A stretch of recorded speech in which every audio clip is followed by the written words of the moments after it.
Hi boys and girls, Brucey here today with another little lesson, and today we're going to look at kind of arpeggios, sweep, string skipping, and also learning the fretboard all at the same time. I got this little idea from something I saw Paul Gilbert, which is just a nice little lick there where you can easily skip strings using little arpeggios. It's also something John Petrucci does.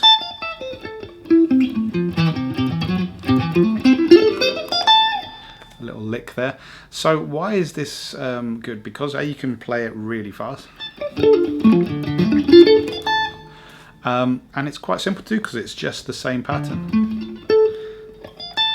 And why is it useful? Because A, it helps you find notes on the neck, or at least the same note in different places. And also, if we build it up, which I'll show you in a second, we can also start to learn all of the fretboard. But anyway, just to start, I'll show you the little exercise anyway. So I'm playing a triplet, which is this case a D minor triplet, and we start, or arpeggio on the triplet. So we're starting on the A, which is on the 17th fret of the E string. And you can pull off to the 13th fret, which is the F of the E string,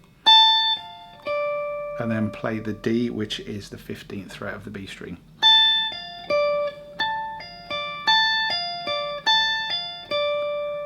That's the little lick. So you can get that really fast.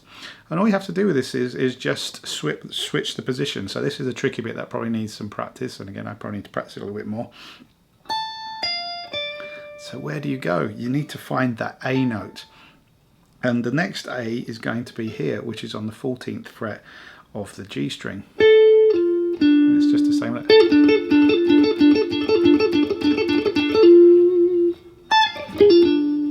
That's it. So you're doing these jumps. So if you're used to playing chords and things like that, you're used to jumping around. So this shouldn't be too much of a problem. It's just locating that note. So again, with all exercises, start slowly,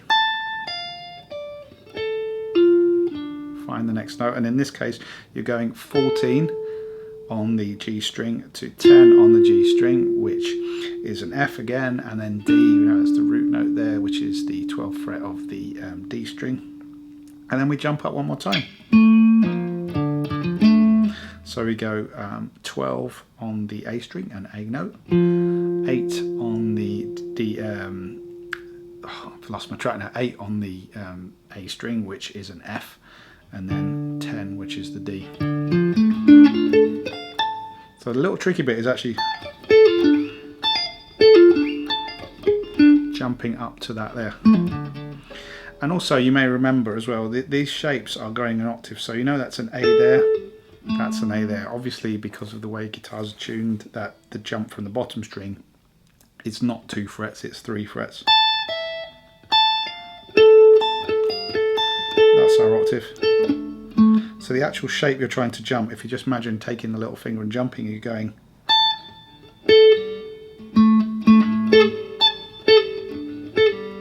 So you could actually practice that as a little exercise to find them. And of course then, once you've got this there, you've then got a minor arpeggio. So say you wanted to go to E. What's the 5th of E? It's the B, so we just move the pattern up 2 frets. We've got that going on there.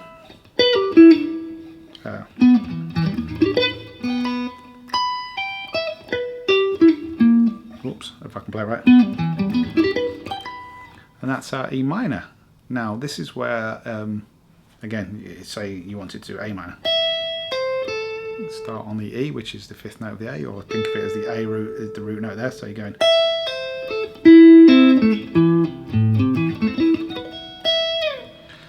And you've got the lick moved again, this nice little fast lick. Now what I was talking about it helping you learn all the notes of the fretboard. So there you're learning your D minor arpeggio, for example, so A, F and D. We could actually start that and harmonise the C major scale. So the examples I just gave there of D minor, E minor and A minor, all part of the C major scale. And if you're not sure about harmonising scale, there are lots of videos out there. I can point you in the direction if you want. But let's just go back to the C major chord. So this I'm sorry, I'll start with a D minor. We know that DFA is actually, in terms of the intervals, we're going a minor third there. If we need a major chord, we actually have a major third rather than the minor chord. That's the main difference between a major and a minor chord. So if I wanted to make this D major, instead of jumping the minor third, I would jump a major third. So we're back to our really happy sounding chord. And again, you can play that up and down. So you've got the major version of it. So what I'm trying to say here about harmonizing the C major scale is, if we start with our C major chord, which is the same shape, just we move 2 frets down, so starting G, E C is the little lick here. So we have this slightly newer shape. Those are all the notes of the C major arpeggio. So you're now going down through 3 strings using the same lick, and you can see that they repeat. So that's a really useful way. So if you know that's an E there, so if you jump there, you've learnt the chords, the notes of the C major chord, and you also need kind of know where they are in 3 different positions now. So you can do that. So as we continue to harmonize the C major scale, the next chord in a C major, if we're harmonizing it, is a D minor, so that's the one we started with. The next chord, D3 chord, is minor as well, so that's E minor. Oops. So we've got an E major. The next chord, the 4th chord of a major scale, is a major. In this case, it would be F major, so we play that same C major shape there.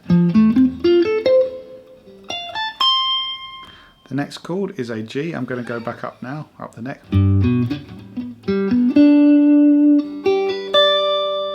G major. Next chord, A minor. 6th chord is minor. Again, got the same little lick.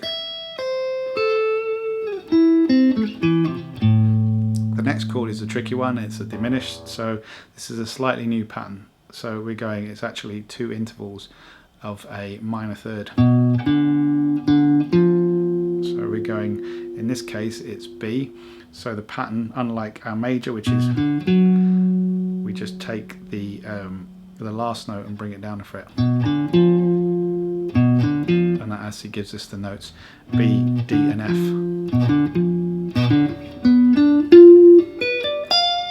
And then we're back to C. So there you have a lot of different ways of finding all the notes of your C major scale and little arpeggios. So if you learn all those shapes as well, when you're soloing, you can, let's say,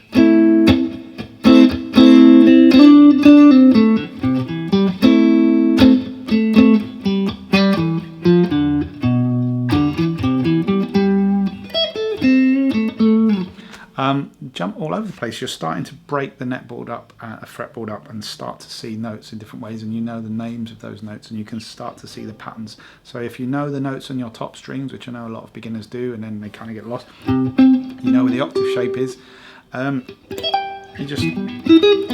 you're in the same place, so you're finding those notes again. I'm going to do another little video on a little trick I know about finding any note on the fretboard, but I'll leave that there for now. I hope you've found that useful and interesting.